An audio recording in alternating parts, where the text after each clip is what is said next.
ছোট গ্রাম ছিল পাহাড়ের পাদদেশে। সেখানে থাকত এক বালক, নাম ইউসুফ।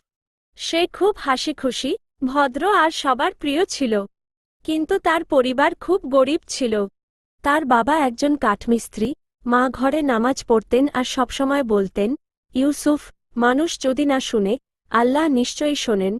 একদিন স্কুলে যাওয়ার পথে ইউসুফ দেখল, তার বন্ধু আমিন নতুন ব্যাগ আর চকচকে জুতো পরে এসেছে।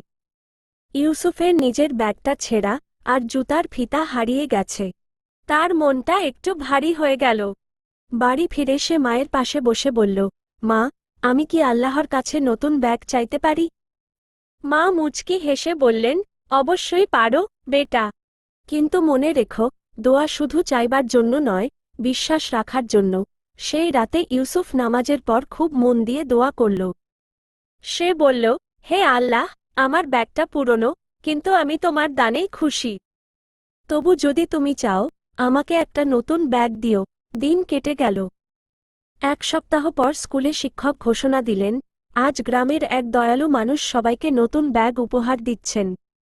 সব বাচ্চা খুশিতে লাফিয়ে উঠল। ইউসুফ ব্যাগটা হাতে নিয়ে অবাক হয়ে গেল। তার প্রিয় রং, নীল ব্যাগ, একদম যেমনটা সে দোয়ায় চেয়েছিল। সে চোখ বন্ধ করে চুপচাপ বলল, আলহামদুলিল্লাহ। আল্লাহ সত্যিই শোনেন। সেদিন সন্ধ্যায় ইউসুফ আবার নামাজে দাঁড়াল। মা তাকে দেখে হাসলেন আর বললেন, দেখেছ ইউসুফ, যখন মন থেকে চাও আর আল্লাহর উপর ভরসা রাখো, তখন ছোট দোয়াও বড় হয়ে যায়। গল্পের শিক্ষা, আল্লাহ সব শুনেন, ছোট দোয়াও তার কাছে ছোট নয়। দোয়া মানে শুধু চাওয়া নয়, বিশ্বাস রাখা। কৃতজ্ঞ থাকা মানে আল্লাহর দয়া আরও বাড়ানো।